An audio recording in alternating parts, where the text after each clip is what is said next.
What is up? That's right. We are back at it again. I am one of your awesome hosts. I am Richard Flash Flanagan. And joining me to the left, as always, is the man, Ethan, the Turbo Lover. How you doing, Ethan? A little tired. How about you? Same. Pretty tired myself, but we're definitely going to get into this today. So, right off the bat, instead of just talking like going right into the metal music, we're going to start off with something else that's a little bit more metal, but fits in the same world. We just recently saw the Halloween trailer for 2018, and this is going to be the one who is co-produced by John Carpenter and Danny McBride, and actually Danny McBride did a lot of the story writing for this one. So going through the trailer, seeing everything that you did, are you excited for the reboot? I am, actually. It takes a lot for a horror movie trailer to get me to go see it. I don't normally go see those in the theater. I think the last one before it last year was probably one of the Saw movies, so that could tell you how long ago it's been since I've seen horror movies in the theater. But yeah, this trailer made me want to go see it. Awesome. Well, I definitely want to see this one myself because I'm a huge Halloween fan, and just, you know, I want to get some of your thoughts on it. Like, there's a couple things that I love yet don't like about this. So let's start off with some of the things we don't like first about, like, just having basically another reboot/sequel. One of the things I did notice, I saw the original Halloween like a long time ago, so I need to refresh. But from what I've seen in the trailer so far, I don't want to say it looks like a step-for-step beat of the original, but it looks like there's going to be a lot of callbacks to the original, and I don't know if I like that. It's kind of like Force Awakens and New Hope, you know?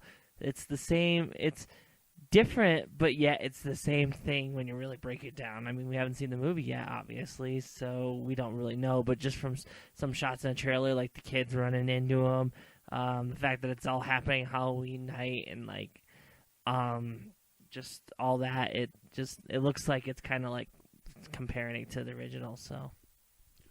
It's interesting that you actually talk about that, because here's one of the things that, for me personally, kind of just got me a little bit about this being a little bit of a reboot, is as much as I'm totally okay with that idea, I think they did it in a smart way, there's one little thing to the mythos that I miss about Michael Myers, and that was the body count.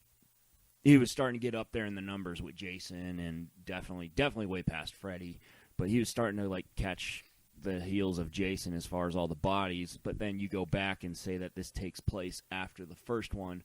Well, yeah, he only killed 3 people in the first one, and then he gets locked right up afterward. It kind of takes away from, like I said, some of the mythos of Michael Myers, some of the stuff that I love about him. Now, I will say a lot of those other movies were pretty redundant, but if anything, at least he was racking up a kill count like no other, and now it's been dwindled down to 3, and it's like, well, that sucks. Yeah, but you could still kind of keep the kill count up there, because when people do the Jason kill count and his total, they also add in the reboot Friday the 13th to that kill count, because it's still technically Jason. So it's more of the character. So even though, yes, this timeline's getting a little messed up and it rivals X-Men as far as timeline issues is concerned, you could still add these kills to his total because he's still the same character. It's just different place. It's just different timeline. It's kind of like Wolverine. You had to tally up all his kills he's done in the X-Men universe, even though it's 2 different timelines now because he went back in the past and fucked it up. So, okay, that's a very interesting point. And let's not forget, this Halloween timeline's been ignored like 3 different times. That's true. Now, I'm now on the benefit of that, we erased Busta Rhymes, so we're happy about that. So that was really the cons that I've seen. Otherwise, not too much else. Everything else is looking really good. Really interesting. So what else is appealing to you, but now on like the positive side? Well, I just really quick go back to your kill count thing also, too. When you were talking about the total kill counts and then you went down to 3, you kind of contradicted yourself a little bit because you were lumping in Halloween H2O, and that ignores 4 and 5. So you kind of...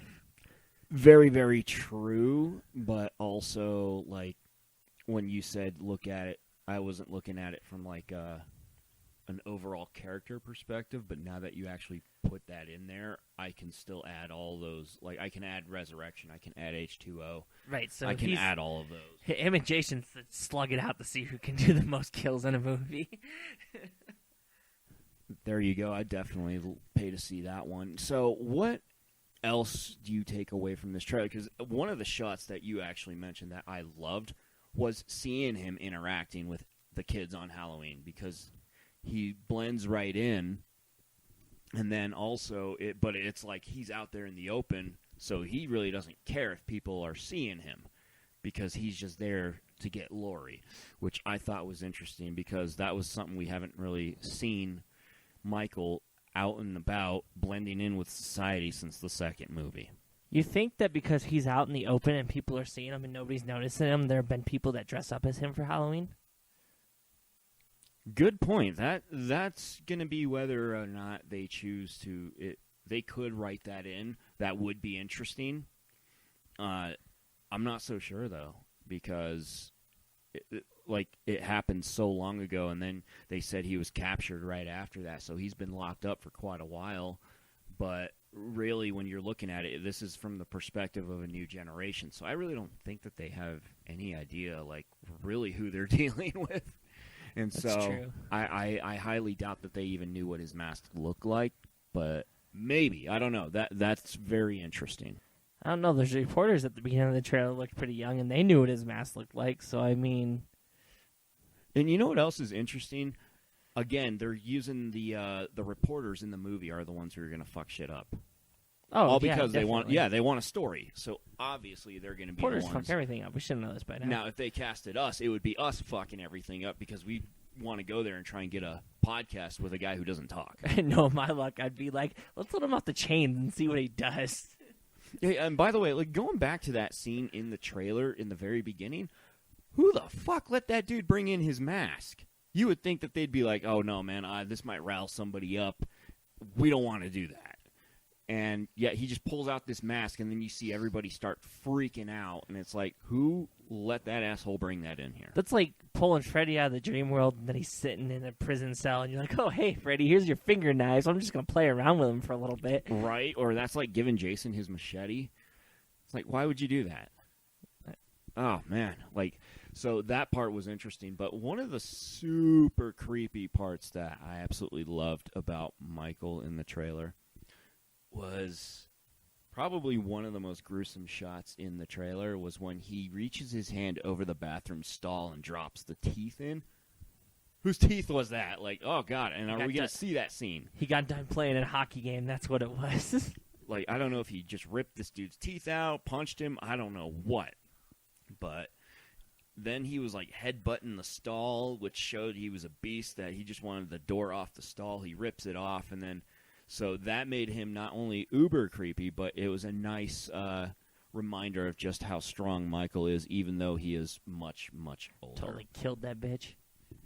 Yeah, she's got to die. Because His kill count just by that trailer is like at 4 right now. Yeah. And so, but a lot of good things that we're seeing. I'm also very proud that we're finally going to see the Laurie Strode that we've been waiting to see. She's unhinged. Yeah. Like, I love it. Definitely. Like, you could tell that she was traumatized so bad by this experience. She spent the remaining years of her life preparing for this because she wanted it and also knew that it was going to happen. Granted, she had to wait 40 years for some asshole reporters. But just seeing Jamie Lee Curtis come back, reprise the role, what are your thoughts about her being more of a badass? Obviously, she's doing weapons training. She's probably doing hand-to-hand stuff as well. What are your thoughts on her basically being a shut-in, but like turning her compound into like a freaking war zone? It's a realistic character development, I think, personally. Anybody in the real world is going to react 50-50 to this situation. They're either going to go into hiding or they're going to get so obsessed that this person's going to come back, they're going to spend their whole lives training and figuring out the best way to decapitate a motherfucker, you know, like, and you don't see that in horror movies a lot. The only time you've really seen it was Tommy Jarvis in the Friday the 13th series. He was always paranoid Jason was going to come back, and he eventually brings Jason back by mistake. And then also Nancy from Nightmare on Elm Street in 1 and 3. She wasn't so much as paranoid, but when Freddy came back, she's like, this is how we deal with him. And it's like, and that's a natural character progression. I'm glad that she's unhinged, and you can see it in her hair, because her hair is like all over the place too. Yeah, I love it. But oh man, do you remember the Tommy Jarvis that was, I think, in number 5, the one who was like socially awkward, and then that one dude just pissed him off, and he like freaking attitude adjusted him through the table. Oh yeah, I remember that. What happened to that Tommy Jarvis? Now that was a Tommy Jarvis that could go toe to toe with Jason any day. Also known as Friday the 13th, the one without Jason. Yes, correct. It was the one without Jason, and then at the end, all of a sudden, ooh, Tommy Jarvis, he's Jason, or he maybe is. I don't know. But then they totally threw it out the window at the beginning of the next one. And then he's like a pussy at the beginning of the next one. And then he was the one who brings his friend to the graveyard, gets him killed, resurrects Jason. Right? Gives him supernatural powers for the next 5 movies. It's all Tommy Jarvis's fault. Oh, man, yeah. Laurie Strode ain't going to do that. No, I'm definitely thinking she's not. She doesn't look like she's going to really make a mistake. Now, the interesting part that I saw was apparently it looks like she did have some training with a knife, and she was ready to go after Michael one-on-one with a knife. So that part has got me a little spooked because she ain't going to win a one-on-one fight with Jason. She needs to use, like, shotguns. Michael. And whatever. Obviously, she's not going to win a fight with Jason. We know Nobody's that. going That's to. the shortest movie ever written. Halloween on Friday the 13th. No, she ain't going to win with Michael physically. No way. So seeing that shot in the trailer, I don't know what to expect with that. But she needs to use shotguns and booby traps. Needs to be like Macaulay Culkin, Home Alone. Yeah, that's interesting, too, because I will say this. She definitely looks like she's a dead-on shot, man, with that one scene in the trailer.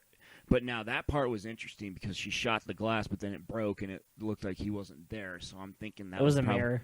It was a mirror? Yeah, he was standing in the same room, and she shot the mirror. Oh, okay, so he was still in that room, but she was seeing his reflection. Okay. I actually had to watch the okay, yeah. Oh, okay. I didn't that know out. that you Yeah. actually think about it, and I go back and think about it. That makes sense now. When I first saw the trailer, I thought it was just like she was imagining things. Right, and that's what I thought, too. So the other thing is a nice little throwback was when it showed I'm thinking it was a dead body in the room with the sheet over it. I think so, too. Kind of a throwback to the first one. I think it's one of them shots in the trailer where you think it's the obvious and it's really not. So like most people are going to think it's Michael, but it's actually a dead body, and you'll find that out. Or they probably set it up to look like a dead body, but then it's actually Michael. Yeah, who knows? But all I know is I'm loving Danny McBride's approach because if you really think about it, they're saying it's a possible sequel, but he was talking about essentially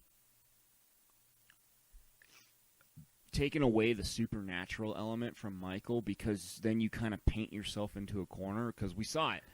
We had like 9 other movies where it's like, what the hell is he doing? Why is Busta Rhymes kicking him in the face? What the hell is going on here? He was definitely supernatural, but not as supernatural as Jason. So right, and I didn't want it to be on that level, but then, of course, Halloween 6, The Curse of Michael Myers, or Halloween 666 came along, and then they added that stupid curse where he has to kill his whole family bloodline.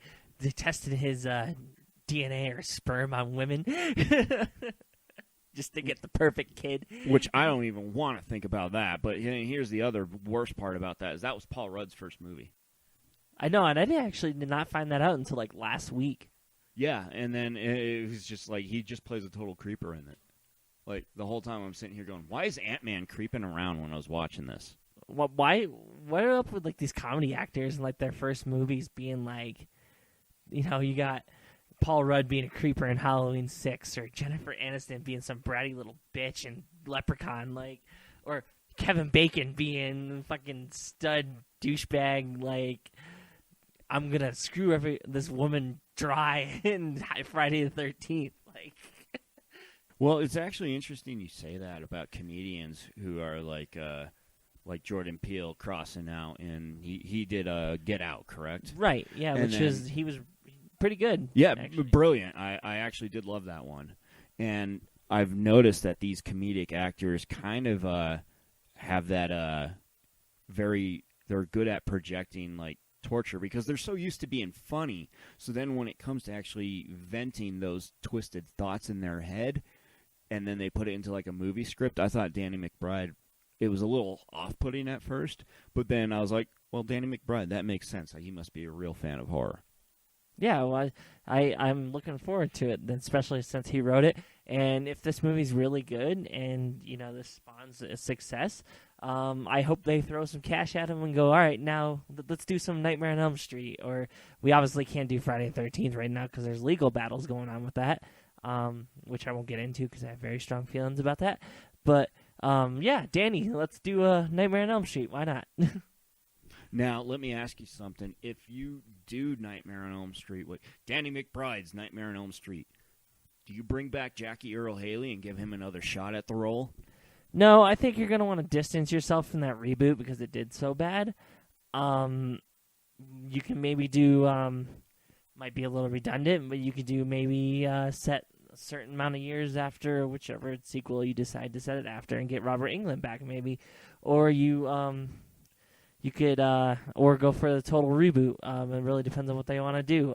Definitely take out the child molester part out of it, though. Don't put that in there. Yeah, I was about to say, I don't know if we want to see Alzheimer's Freddy here. I mean, don't get me wrong, I love Robert Englund too, but if we were to see a different Freddy, he's definitely got to be somebody. I think if you cast an unknown actor, but who's somebody who's been in movies, but more for the purposes of like physical comedy or something like that. Right.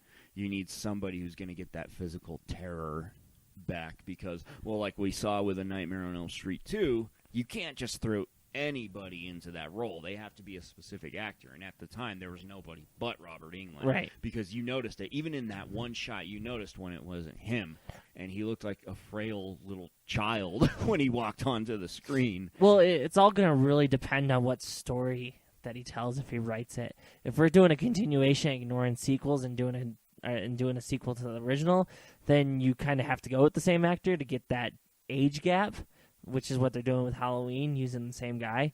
But if you do a total reboot, then yeah, you get somebody new. It all really depends on what direction they want to go. And I actually found out that they're using 2 actors for Michael. Obviously, one is going to be a little younger, a little more physically imposing, but then the other one is actually Nick Castle, who was, when they called Michael The Shape in the first Halloween, because he's even in the cast as The Shape because they didn't know what his name was really going to be, and then Michael Myers just took off so amazingly. But Nick Castle was actually, one of the things that was actually kind of creepy was Nick Castle was so good at the mannerisms of playing Michael Myers that in a couple of scenes, like actually in the first one, when Laurie got out of the neighbor's house across the street and was running back to hers where she was babysitting the kids, and you see Michael doing that really creepy walk across the street, they actually just told Nick Castle, just walk. And he was just walking. Like, he wasn't trying to really put any fright or anything into it. I guess they even tried it a couple times, and John Carpenter told him, no, just walk, okay? Put on the mask, just walk. At a leisurely pace, but walk. And then when you go back and watch him walking as Michael with the mask on, god damn, that is so creepy to watch. Everything about Michael's kind of creepy. So let me ask you something, and then we'll wrap up on the Halloween trailer here. Did Michael scare you as a kid? No, I got into the 80 horror movies a little bit too late, so none of them really ever scared me. I do enjoy them a lot more than newer horror movies. I don't really watch most of the newer horror movies. I'm not a big fan of all the blood and gore. Saw is probably about the furthest I'm going to go as far as blood and gore. And back when I was younger, I could watch those. Now I watch them and I don't get queasy, but I'm like, ooh. A little stomach sensitive, I still like those movies, but like I'm like, ooh, But I'm more of a big 80s horror fan, and none of them scare me. If I was growing up in the 80s and saw these movies, oh god, yeah. Yeah, you see, that's where I'd be afraid to fall asleep. I'd be afraid to go to summer camp. I'd be afraid to look in my closet. That's where I had the disadvantage, because I did grow up with, like when Nightmare on Elm Street 3 was popular. And then, of course, Halloween, I actually do remember seeing, like, the first one I actually saw was the second one, which was creepy enough. And all takes place in a hospital. well, the scene where I actually had to stop watching it as a kid was when Michael jumps up in the beginning. He just goes into that babysitter's house, and then next thing you know, he just up and kills her, like, by stabbing her in the throat with the knife. I was like, holy shit, like, that part creeped me out so bad. And then, of course, the whole isolation inside the hospital inside number 2, that part creeps me out, too. Oh, you mean Season of the Witch didn't creep you out? Oh, man, you had to go there, didn't you? You had to bring that fucking movie up. Okay, now listen, if it didn't say Halloween, it would actually be a decent movie. Kind of like Risk. Exactly, like Risk, yes. If it didn't say Megadeth, it would be a great album. Still is a great album. That and Van Halen 3. Gary Sharon. So, overall thoughts on Halloween 2018? I'm ready. I think if I'm not working, we're going to be there opening night. I think we were there opening night for it, so it wouldn't be the first time. So, well, there you go. Because you know me, I'm so pumped. I'm a huge Michael fan. I like all the Killers. I like Jason. Freddy is one of the ones who's I don't know, that whole background of his that kind of creeps me out. So I'm a fan of the glove. The original Freddy is not a child molester. Actually, that's something the reboot came up with and went a little too far with. The original Freddy is actually just a child killer. Now, here's the interesting thing I thought, and then we'll definitely wrap up on this because we don't want to get too much into the reboots of horrors. But for adding and then really playing up the creepiness of that child molester, though, Jackie Earle Haley did do an amazing job at that, because boy, he was creepy as fuck. He did, but that's probably a subject they probably shouldn't have gone into. I think you could have just kept the child killing part and been okay. I mean, that's creepy enough. Everybody hates a child killer, so I mean, that's where they probably took it. Here was the line, and they thought they could just step over it a little bit, and no. They told Haley to just fucking sprint for it. Cross the line, over it, and then run the next mile. Right? And he did. Like, he was good. See that corner up there? Yeah, go past it. All right. So now, again, now that we got that little Halloween review out of the way, which that was so popular we just had to talk about it. But now we are actually, this week, we're going to start getting into one of our favorite genres. And yes, it is one of our favorites because, believe it or not, a lot of the bands that we do like actually come from the GLAM era. That's right, the quote-unquote glam metal era. And starting off with, glam metal. Like, where do you remember where you were when you first heard glam? My first interaction with glam was 2006, the Poison and Cinderella tour, actually. I went to see them when they were down in Denver, and that was my first open the door to glam metal. And the reason being that when Poison hit that stage, I saw more boobies in my lifetime than ever. Yeah, you're not going to go to a glam metal show and not see boobs. I mean, that's just how it goes. It was fucking fantastic. I'm sure it was. Every time a woman got up on those shoulders, it was like titty time. Yeah, believe it or not, the first pair of boobs I've seen at a concert was Megadeth. That does not surprise me, actually. Really? A lot of women actually like Dave for some reason. Maybe it's that, like, poodle dog look. It's the hair. Probably. It's gotta be Probably the hair. It is. It's like fire. Yeah, like when Dave Mustaine actually hit the stage, I thought he was on fire, but then I was like, oh, it's his hair. So glam metal it's an interesting one because I don't think it gets enough credit. There's a lot more substance to it if you get past the big hair looking like a chick type look. If you get past that, the music in there, I don't know if I'd go as far as call it glam metal. If you listen to the music, it's a little bit more hard rock, because hard rock still has guitar solos and stuff, and a lot of glam metal isn't like 6-minute songs or 5-minute songs. When I think of metal, I think of these like very like intricate like 4 or 5 minute songs.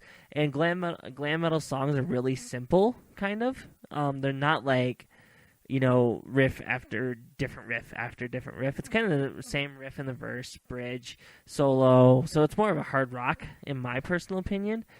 But yeah, they're really good if you get past the look. The music's really well done, and some of the lyrics, certain bands, are actually pretty meaningful. It's not screw, screw, screw, chicks, chick, chicks, drink, drink, drink. It's not Gene Simmons lyrics. So, like, well, and it's funny that you mentioned that, because, like, we all know the major hit of Every Rose Has Its Thorn, because when you really break that song down, that's actually a very meaningful one, and it's one that, you know, kind of really offsets the typical look of what you would expect from glam. Now, certain bands will, however, stay true to, you know, what the genre was supposed to be. So, like, when you got a band like Motley Crue. Oh, I was about to say, Motley Crue's notorious for that. And then you got songs like Girls, Girls, Girls. Oh, yeah. And then, of course, like Kickstart My Heart. Right. I mean, you just, and then, of course, Too Young to Fall in Love, because, you know, I mean, he's too young to fall in love, and then there's Girls, Girls, Girls. So, I mean, then you got your typical songs like that where it is about that stuff. Right. Yeah, Motley Crue is like definitely the prime example of I'm in the genre to get chicks and get laid every night. But actually, surprisingly, I think the glam metal, or hair metal as we can call it too, has taken a big hit over the years. It got a really bad rep, especially when the grunge movement came out. Oh God, grunge! I fucking hate grunge. It just got hit really bad, and you see some bands are starting to come back with it. I know a few years ago Papa Roach's doing it. They've kind of changed up their look a little bit, but a few years ago they were kind of rocking that hair metal type look. But no, I like the genre a lot. If you go through my iPod, I have a lot of hair metal bands on there. It's one of my favorite genres. Yeah, it's an interesting one for me to tackle, because I will say it does have some good variety in it. There's a lot of different things you can find, like if it wasn't for bands like Motley Crue, and then we had like Winger, we had, you know, Poison, like you said, and then of course you had like, or the weird conundrum of Guns N' Roses, because I've heard they've been classified as that too. I would classify Guns N' Roses as hard rock, definitely. But I've actually heard Eddie Trunk say they're that genre. He won't say the word, but he said that they're in that weird gray area where they fall underneath that. That's true. I agree with that. Which, until I heard that, I would have agreed with you. Hard rock. Yeah. But they're kind of like that. Well, now, because like when you actually, and you know, also I believe they also get lumped into a genre like that because of their look. Yes. Because they're it's all subjective. I mean, it's all opinion based, really. I see them as they could easily be lumped in that category. I also, at the same time, see the reasoning that they couldn't be. But with that being said, their disadvantages, after getting past the hype and really breaking them down, they're not. Oh God, I'm gonna get shit for this one, but they're not as heavy as a lot of metal bands. No, and by the way, no, it's actually funny, because I will back you up a little bit on that too, because like one of the things that actually brought this into my head is I was going back and I was watching an old school episode of Beavis and Butthead, right? And Beavis and Butthead were watching a Skid Row video, and it was actually for the song Monkey Business. But then next thing you know, I noticed they started saying like dissing Skid Row a lot in the video. And then I'm sitting here, but then they turn around and they watch a Guns N' Roses video, and they have nothing but positive things to say. So then my argument was, well, what the hell is Guns N' Roses giving you that Skid Row isn't? Because I think Skid Row, pound for pound, is the better band any day of the week over GNR. Well, look at this. Another example of your point is you have we'll throw Poison in there again. You got Poison, didn't get nearly as much success as Def Leppard, and they both had the big hair. Their music has the same characteristics, and yet Def Leppard took off, and Poison, I mean, yeah, they took off too, but not nearly as big as Def Leppard. Poison can't even make a record nowadays, and Def Leppard's still going strong. Well, actually, I think one of the saddest tragedies to come out of that whole mix-up was what ended up happening to Warrant there. Ooh, yeah. Because Warrant, when you actually go back and listen to Warrant, and I'm not talking about Cherry Pie, the album, or the song, like I'm talking about you go back a little bit further and you actually give their music a chance, they were a lot better. I don't think they got enough credit for how good that they really were. They wrote great songs. I think they just got caught up in the Cherry Pie thing. People heard that and just, again, oh, he just wants to screw chicks. Oh, okay. Just like everybody else in 1986. Well, also I call it a little bit of the Jimi Hendrix effect. Did you hear about like how Jimi Hendrix towards the end of his career and in the later days before he died, he was actually wanting to make new songs, new material. He wanted to write new stuff and bring it out to the fans, and the fans didn't want that. They just wanted like Foxy Lady. They wanted those songs like Fire and all that good stuff, and they didn't want necessarily the Voodoo Child, which I'm looking at that going, how the hell do you not like Voodoo Child? I mean, so it was kind of one of those things where sometimes the fans, I would say, are the ones who end up being responsible for whether, like a band can actually press on with their career. So I'm glad that most of our band's fans are not like that. But we did suffer that with Judas Priest, though, about 4 years ago.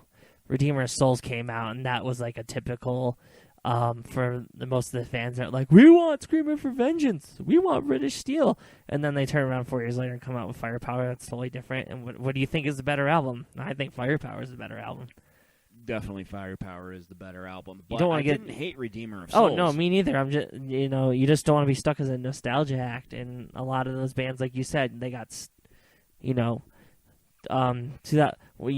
2006 tour when I went and saw them, everybody in the audience wanted, the typical songs. Talk Dirty to Me, Every Rose Has Its Thorn, Nothing But a Good Time. It's like, what, you don't hear their other stuff? They have like 4 albums. They don't have just the one album. Like, you gotta get past that. Like, bands have other stuff, and they make new music. They do other things. And that actually comes to an interesting point, because I heard recently for this recent tour set list, Iron Maiden actually, for the past couple of years, they took off Run to the Hills. Because they have so many other things that they can play and want to play live that they actually pulled that one off. Unless they recently put it back on. Iron Maiden's doing the right thing. They're alternating. They'll do a tour with older stuff, and then 2 years later when they go and do another tour, they'll do newer stuff. They flip-flop it. Like right now, they're currently on their older stuff tour. Because they just got done with Book of Souls, so of course, it's going to have a lot of newer stuff. Now they're doing Legacy of the Beast, so it's going to have more older stuff. Now, in a couple of years, they'll probably do newer stuff again. Most bands don't do that, and I think they should. I think most bands are afraid they're not going to get ticket sales if they do that, but obviously Iron Maiden's a prime example. If it doesn't matter, your name alone's going to sell it. If I didn't like the newer stuff, I'd still go, because I'd be like, it's Iron Maiden. I'm going. I don't care. Maybe there's still a chance they'll play older stuff. And plus, how awesome is it that Iron Maiden is doing a tour for a mobile app game? Only Iron Maiden could do that. Right? Only Iron Maiden can do that. So. Maybe Kiss. Maybe Kiss, yes. Like if Paul Stanley's voice was in tip-top shape, switch up the set list a little bit, there you go. That they could do that. Kiss could do that. Definitely. Have you got a new mobile app game? Yay! Well, yeah, like literally. And everybody would scream, be like, yeah, I don't know. Like, they're like doing the Legacy of the Beast, and I looked it up. I was like, it's a freaking mobile app game. I played it. I was about to say, it's pretty damn good. I got it on my iPod. It's pretty cool. Yeah, it is actually pretty cool. I got it on there. I got to get a little bit further, but I like all the different eddies that you can unlock and all that good stuff. I know, right? That's so fucking cool. But anyway, back to the 80s glam. So, yeah, getting back to the glam. Now, obviously we talked about how a lot of these acts are really, some of them are still around, but it's now in pure nostalgia. And like I actually heard, like on a metal documentary, that there is a festival that gathers out in the woods. They get a tent, they set up a stage, but it's funded by all these glam metal acts, and it's just all glam metals from the 80s. So, of course, you get, like, your Wingers. You get, Poison as a headliner there as well. And then occasionally Motley Crue will pop in. And so, I definitely think it's an interesting genre. Do you have any favorite bands and songs from that genre? I like Cinderella a lot. Pretty good. Even though I did go see Poison, I only like a couple songs by them. I don't like too much by them. I like Bon Jovi. Don't let Bon Jovi hear you say that. Remember, he's trying to keep so far away from that. He can't sing it anymore. That's why. Probably when he sings "Living on a Prayer," he's probably like, ah! You can still actually do "Living on a Prayer." Really? Yeah. Now, the song that I personally seen him struggle with from 2005, any time after 2005, the song "Raise Your Hands" from Slippery When Wet, which we're gonna definitely. Oh yeah, you have an announcement about that later on. Yeah. Yes, don't give it away yet. I'm not gonna give it away, but that was the only YouTube video where I actually saw Bon Jovi struggle, and it was. I hate to say it, but it was hard to watch because this is Bon freaking Jovi. Now, he can do all the other songs just right, like It's My Life and all that. Right. But that is now because he has totally changed and revamped. But let's not forget, I think he was the guy who actually kind of, I wouldn't say started it, but more ushered in the whole quote-unquote glam genre, because when you looked at Bon Jovi, this was a guy who could rock. He got the chicks. He had the long hair. He was cute. Everybody in the band was quote-unquote cute. And then next thing you know, they're on stage with bands like Kiss, Scorpions, Anvil, and, all these other great bands.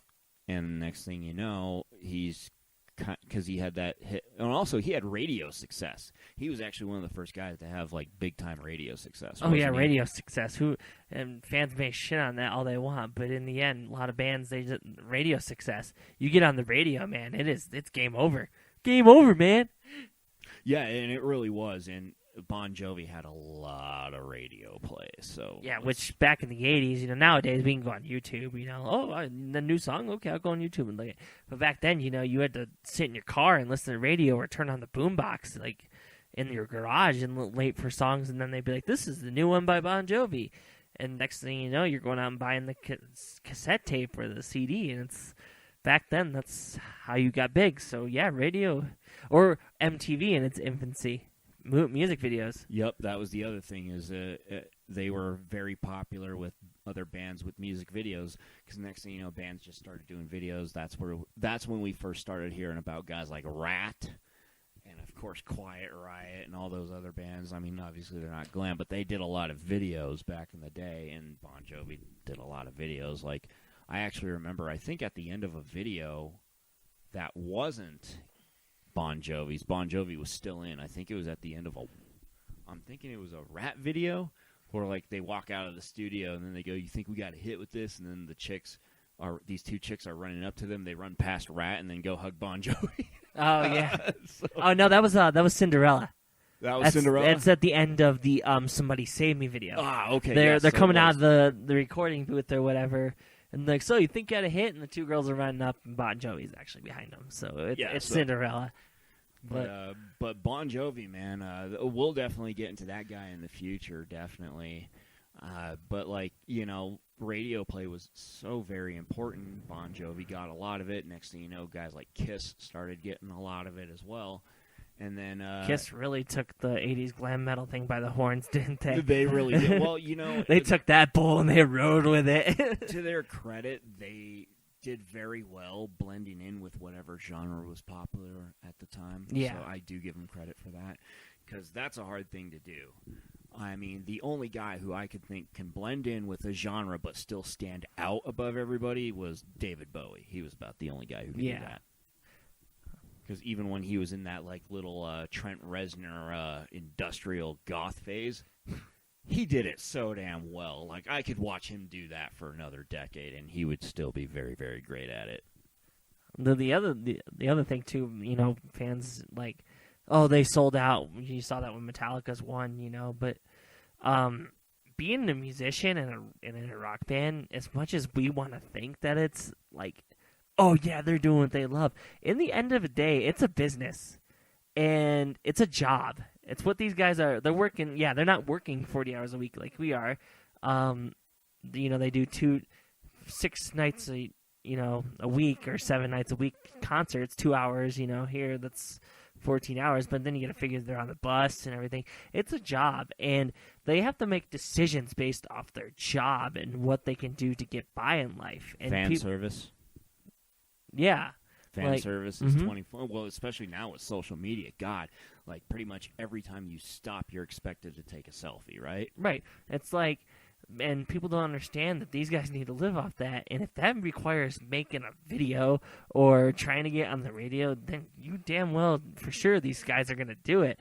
That's just what it is. They have to, and you could say, well, when they first started, they didn't want to do that. Yeah, do you think any of us get up every day and actually want to go to work and, whether it's in retail or whether it's being like a mechanic or, do you think any of us want to wake up every day and do that? No, but we have to do it because it's a job. And same with Bon Jovi back in the 80s or even, or like Cinderella and them. They get up and they're like, it's on to the next city. I'd rather be at home instead of driving on this bus. But they do it because if I don't do it, I'm not getting paid because I don't have another job. So, yeah, and it's and also plus, I think the music industry is so much harder to succeed in nowadays. Now that streaming is record sales don't do nearly as good anymore because you got people that download this stuff.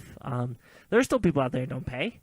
Yeah, and don't get me wrong, there's still some bands who can release a record and it'll shoot straight to the number one, but it stays at number one for maybe a week. Yep. And then it just drops off the face of the earth after that because it's like everybody got their fill. And that's usually like the hardcore audience who's going to be there like for the actual. Because I don't know about you, but I'm also like Eddie Trunk. I like to have the physical copy of what I'm buying. So I haven't bought a physical copy in years. Yeah, well, and that's fine now because now I don't have the space for it. And that's the thing too is now it's a space saver because I got all the space on my phone. Right. So I do the Amazon Prime, and when there's an album that I want to actually download and have with me at all the times, because it's weird. Because here's how Amazon Prime kind of works. If you have Amazon Prime and you choose the Prime edition of the album, you can download it to your phone and it'll stay there. You can play it without being connected to the internet, but then you can't transfer it off your phone and you cannot download it to a computer and then copy. So it actually gives you like a false kind of copy. Right. But then it gives you the option to purchase in Orange. If you purchase that, then you can do whatever. You can file share.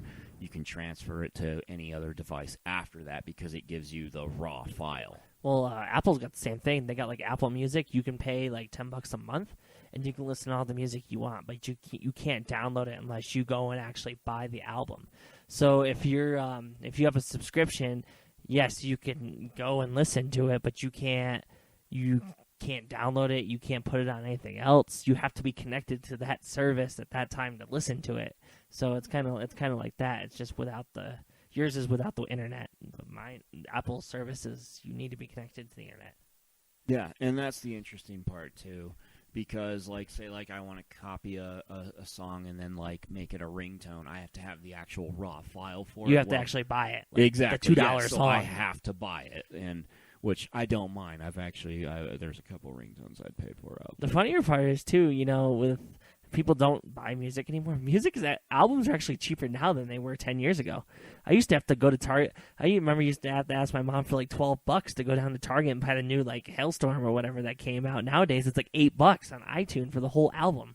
So now that we're getting into like the, would you actually say that streaming was another big nail in the coffin for glam, or was it over long before that? Streaming actually didn't start until about the 2000s. Glam was actually dead by 1990. 1990 hit and it started going down, which the 90s weren't particularly kind to any metal and rock music in general. I won't say rock because you still had your rock that kind of survived. But once the 90s hit, it was a combination of things. By the end of the 1880s, by the end of the 1980s, the music industry was so oversaturated with bands all trying to do the same thing that people were the point Eddie Trunk dabbled into.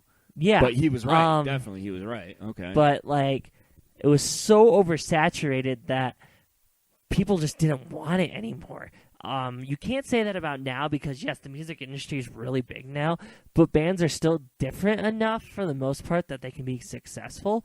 But when you have 1986 and everybody is using synth, you got Turbo, Somewhere in Time, you have Van Halen's 5150, you got all, even Kiss started using it. It's like, okay, the first year, 86 and 87 were really like the boom years for that.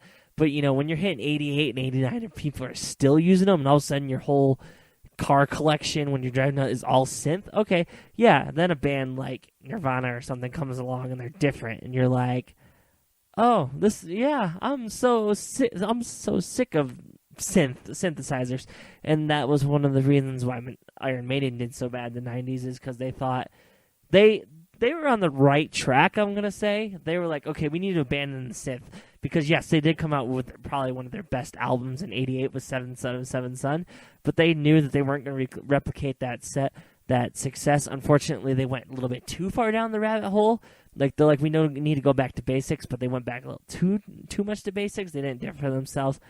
And just all that oversaturation just really destroyed glam metal. Nobody wanted to see guys dressing up like girls anymore. The 90s are a totally different ballpark. Growing up in the 90s, I could tell you that. It was a totally different monster. If you looked like a girl, you were called like a freak. That's actually one of the reasons I cut my hair, is I got mistaken for a girl because I had long hair when I was younger. Oh, yeah. I looked like a little girl. It was forbidden for guys to have long hair. And back in the 80s, it was like the thing. Yeah, if you didn't have long hair back in the 80s and you were a guy, you were weird. The only genre that could carry over was like thrash metal. Like, right. Nobody's going to say shit to those guys. You even saw them after about 3 years in the 90s. They all started cutting their hair, except for if your name's Dave Mustaine. But yeah, even Metallica did it. They were like, we need to cut our hair. A lot of Rob Halford shaved his head bald, for God's sakes. It's I liked Rob Halford's approach. I'm just going to have no hair whatsoever. Right. My hair's going anyway, so let's just shave it all off. But yeah, it's very interesting because also when grunge came around, it was just that juggernaut that could not be stopped. It was too powerful. It was almost too powerful to the point where it almost killed itself. Grunge was a fast-moving train because as quick as it got big, it quickly died down. That's why I was saying it was almost a little too powerful. Oh, because as quickly as it was in, oh, God, it was like, well, also 98-mile-per-hour fastball was coming, and they swung at it so hard they hit themselves in the head just about. And the other thing is, too, and I don't want to truly disrespect the genre about it, but this is going to be the show to ruffle feathers. If you really think about it, grunge has got to be your easiest music to replicate.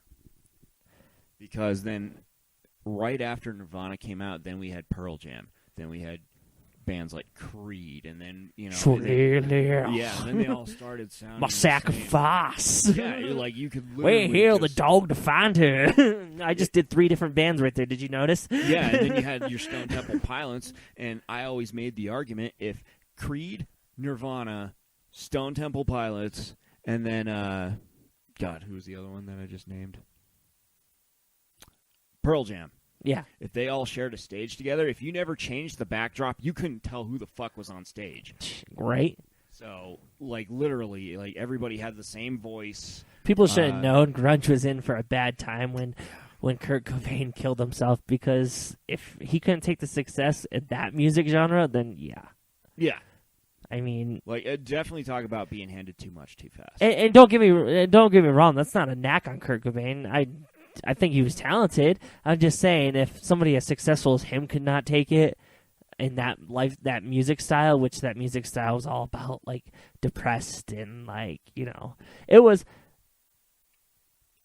emo, but it was going in that direction. Well, and it was anguished teenagers trying to rebel against parents. That's what that music was. And that's the other thing that, you know, again, we just want to come across. We're not trying to disrespect any of these artists or anything like that, you know, because even though we weren't a fan of the grunge genre, we still can't take away the success that Kurt Cobain had starting that genre. Yeah, no, I definitely would agree with people who say Nirvana started that thing. Absolutely. But like you said, he was just handed stuff too much too fast. Yep, and you can't take the pressure. Either you get out of it or you get out of it completely. And sadly, he chose the completely option. Right. Because also back then, this was also around the time where if you tried to step away from music, you were done. That was it. Oh, like, yeah. There was no hope of coming back usually, unless it was like a hiatus of maybe a year. But even sometimes a year would be too much for a band. Oh, yeah, definitely. Because if you're not out there working those live shows, getting those album sales, your album sales dropped. So you had to put something out. Yeah, we were period of time. We were still in the part of the music phase where your debut album, your second album was coming out about a year later, and then your third album was coming out about a year later after that. When you got to 4 and 5, that's when you could start taking a break. But for the most part, you were getting albums by bands about every year. Yeah, which in the 80s, it was actually worse. It was like every 6 months. Yeah. Kiss put out 2 albums in 74 alone. Yeah, because record labels, that's when they were really on you to be producing content. Mm-hmm. Because, well, especially if you sold. Like, that's actually one of the reasons why Prince, back in the day, like, when he was on Warner Brothers, he wanted to get off the label, so he was literally just making albums that sucked, which were still good, by the way. He made albums that sucked. That's actually one of the reasons why well, there was 2 reasons, but that was one of the reasons why he partly did the Batman soundtrack, because it counted as a full album for him. Well, you look at Iron Maiden. Iron Maiden's a prime example of the debut thing. Iron Maiden, debut album, 80. Killers, 81. Number of the Beast, 82. Peace of Mind, 83. Power Slave, 84. And then they took their first break, and Somewhere in Time came out in 86. That's 5 albums in 4 years. It was like, you know, just album. 6-month tour, album. You got 3 weeks to do this album. And I think Dave Mustaine has been one that says you have your whole life to make your first record, and then the second one's the hardest one to make, because then they expect you, and then you have a time frame as to where your first album, you got your whole life to fine critique it, add your lyrics, take this song off, choose the order, and then try and get it produced. But then he said, like, because Peace Sells was actually a very hard album for him to write, because he was in a time crunch to do that. Right. A lot of people are in a time crunch when they did their second album. The time crunch is actually pretty insane, too. It's like you need to have this written in like a month. And, you know, nowadays, I don't think it's that insane anymore nowadays. A lot more bands nowadays have had a little bit of a break in between the first 2 albums, which I've noticed. Also because, like, nowadays it's easier to get a song out there. Yeah. And if you have a hit, like, it's so much easier to record an album now. I mean, because now you got, like, your Pro Tools and all that good stuff, which I bet you, has anybody tried to really go glam nowadays? Could it be done? Could it be replicated? Glam's never going to be replicated. The style is unfortunately too bashed. It is too negative. So it's just been shit on so much. It can never recover. It's never going to recover. Okay. Yes, we are in the age of where people can express themselves the way they want to. With that being said, I think glam just will never recover. I think if people tried to do glam and they tried to use the whole expression thing, they would be accused of taking a delicate subject and making fun of it. Guys dressing up as girls in music, people would say you're making fun of the people who really do identify themselves as girls who are really male. And I think they would just be, it's never going to come back. It's going to take a long time before it comes back. We're, 30 years, 20 years out from it? 30. No, 40. We're about, 40 years from the 80s. I mean, Yeah, no, it's still going to be a while. It would have happened by now, right? We're more of in... People are now just finding out about... Younger generations are just now finding out about the Beatles. So that's where we kind of are. We're kind of running a reverse timeline right now. And actually... and we haven't made it to even the mid-'70s yet, really. Yeah, it's actually funny that you say that because that's actually how certain bands are actually now are still around. Like, for example, Kiss. There's a lot of people just now discovering just how good they were. Right, yeah. And so now that's helping them kind of carry over a career, but also because Paul Stanley's a beast when it comes to merchandise, and so is Gene Simmons. So $39.99. But now that's the other thing that's very interesting is how glam metal, it's one of those genres. It has a black cloud over it, but you still that whole decade in general has a black cloud over it. But if you ever mention that decade to people, you can totally tell they're about ready to bust up and start laughing. You know, it's which I think personally, my feelings on that, it's a shame. It really. Oh, is. I really wish I could live in the '80s and just see what it was like. It's a shame because were there hard times? Oh yeah, definitely. But because going hard times back right now. even though it's technically a nostalgic genre, going back and listening to some glam metal, I actually recently downloaded the Motley Crue Greatest Hits, going back through and just listening to all the good shit that they really had out at that time. Yeah. It definitely takes you back a little bit. So, I was definitely glad to go back and hear some old school Motley Crue. That was pretty cool. So, and then it just kind of it's one of those sad tragedy stories. I'm glad it still at least has a nostalgic purpose, but I would definitely say it's one of those very underrated, underestimated genres that it's too bad it's probably never going to make a comeback. No, probably not. You would need the masses of older people and people like us just passing out CDs for free to get people to really revive that era, because nobody's gonna go to the record store now, look at a CD with 4 guys that look like women on the front and be like, "Oh, this might actually be pretty rockin'." Yeah, no, they're gonna think it's some butterflies or something like that. Oh God! Now, okay. One quick question: what do you think of vinyl making a comeback the way it has? Because now it actually kind of repurposes of having a physical copy of it, because now the artwork is better, you get special features, and then in some cases, if you're willing to pay a buttload of money, Gene Simmons will come to your house and actually give you a physical copy. So what are your thoughts on vinyl? I've heard that the audio quality is actually really good, a lot better than CDs. So the fact that it's making a comeback doesn't really surprise me if the quality is better.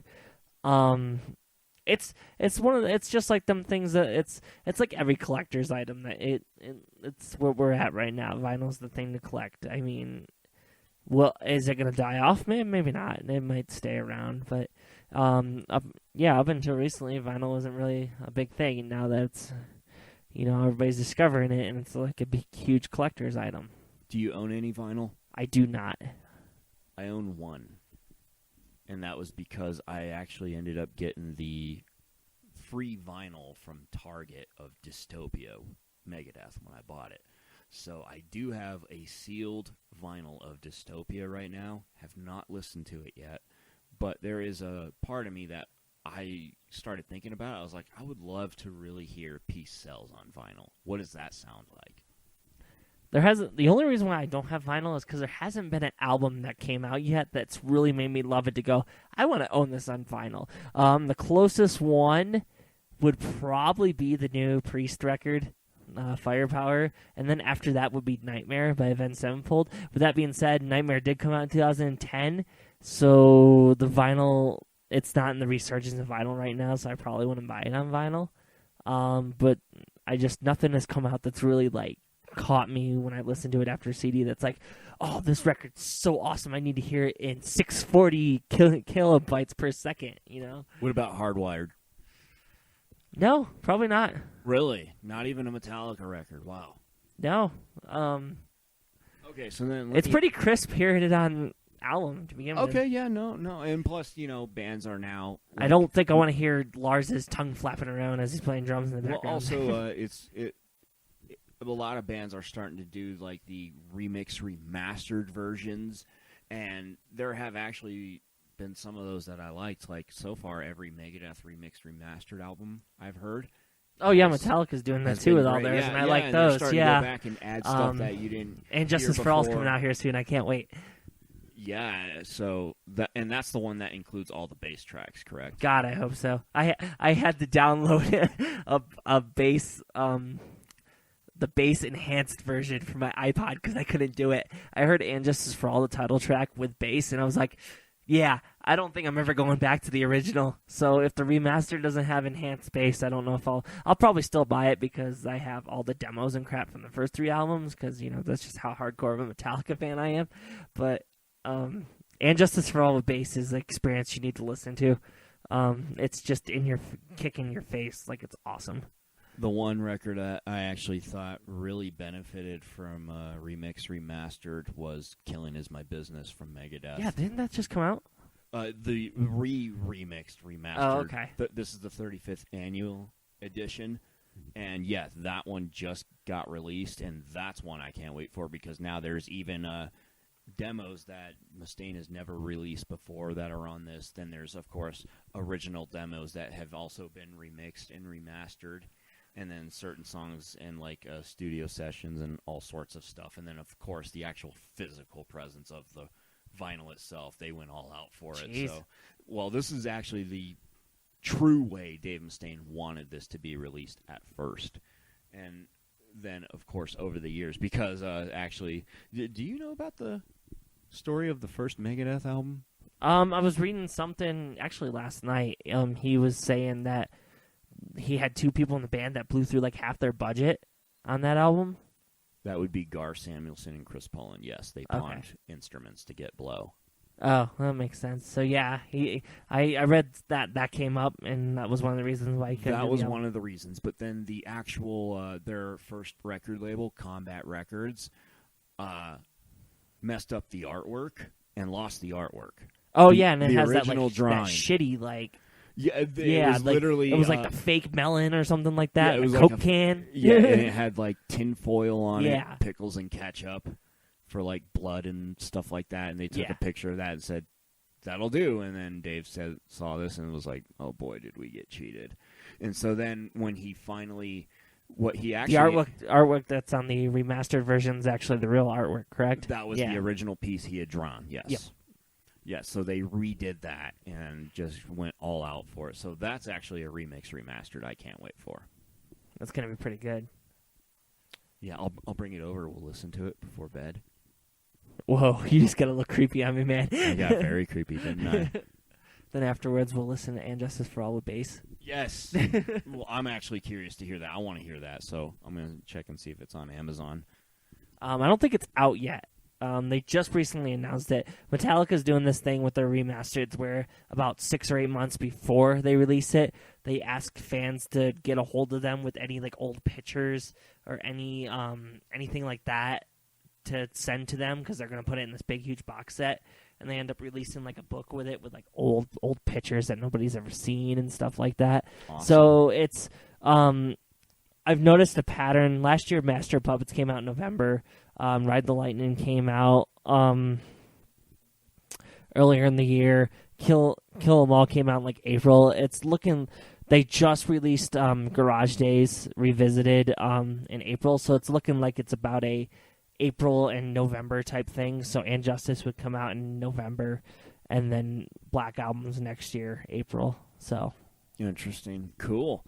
Well, I guess that'll wrap it up for the Glam Metal Talk for You want tonight. to tell people the announcement that you got? Yeah, I was getting to that. Oh, okay. Damn it, bro, don't push me. No, but he is right. We actually are going to be debuting a new segment on the next show, and we are going to call it Album Spotlight, where we will pick out an artist, go through their back catalog, and highlight an album that had sort of some specific meaning to it. Do you want to announce who it'll be? Well, I was about to ask, are we on the same page here where this is when we do our band spotlight and we do our top 20, we don't do the album spotlight, correct? You might want to let people... This is kind of like a holdover. Yes. Because these top 20s that we're doing, this whole band thing takes a little while. Yeah, and the I'll just top give people a 20s, little... guys, and that's a segment that we call those special editions from start to finish, where we will release...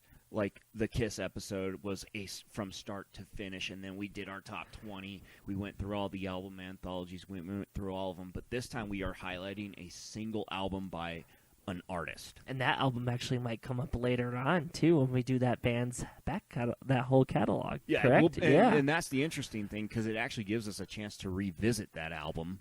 Because even though we spotlighted it in one episode, but then if we choose that artist and go...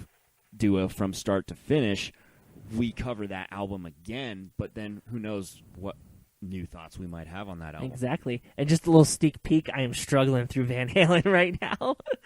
Just to let everybody know, that's one of the reasons why that special edition is probably still about a few more weeks away. I'm just gonna let people know, I skipped through like half of David Lee Roth. I couldn't do it. I got about 10 seconds or 30 seconds into his songs, and I just went, next. So, I'm the holdup as to why we're waiting for that episode. Well, also, you got a little thing called a wedding coming up. Yeah, that's true, too. But anyway, so... I do have a life. Yep. So that is going to be so from whenever we don't do from start to finishes, we will always have an album spotlight where we're going to go back, listen to an album from start to finish, and then we break it down, discuss it, and what significance that album had on a genre, if it impacted a genre at a certain timeline. We're going to bring more of that to you. But now to actually get to reveal who our first ever album spotlight is going to be. Would you like to let them know, Ethan? Yeah, sure. Well, I'll take this one. We're going to 1986, which is a year that I'm sure if you've been keeping track with our first 3 episodes, that year's come up a lot. We are actually going to focus on the glam metal that we talked about today. His name came up during the discussion. We are doing Slippery When Wet by Bon Jovi, which is probably his biggest album. I guess we'll find out once we cover it.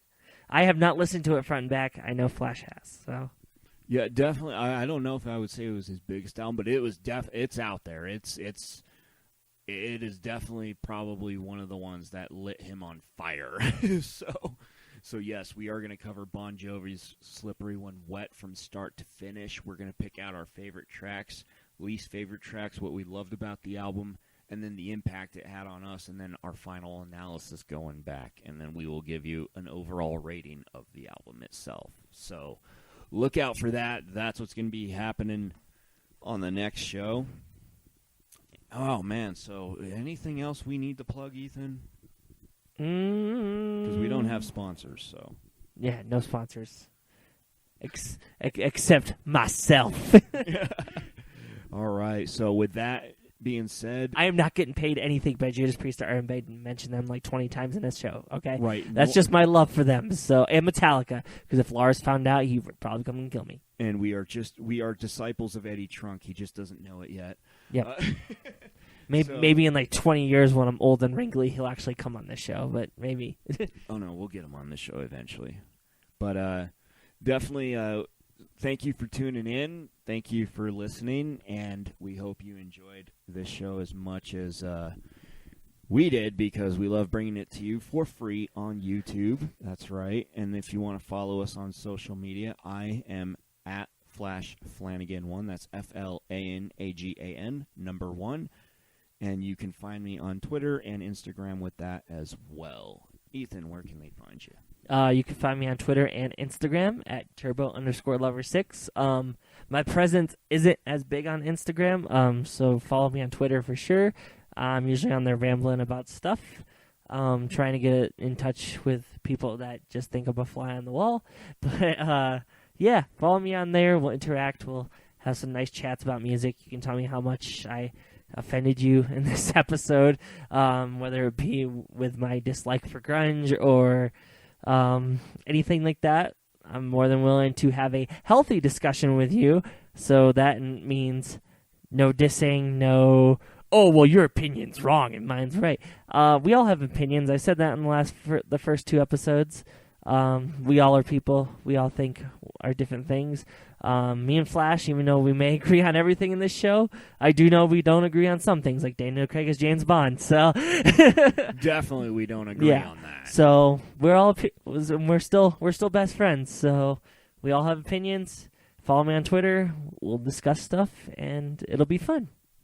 All right. Well, thank you again. Thank you for joining Turbo Flash. We out. Peace. Later.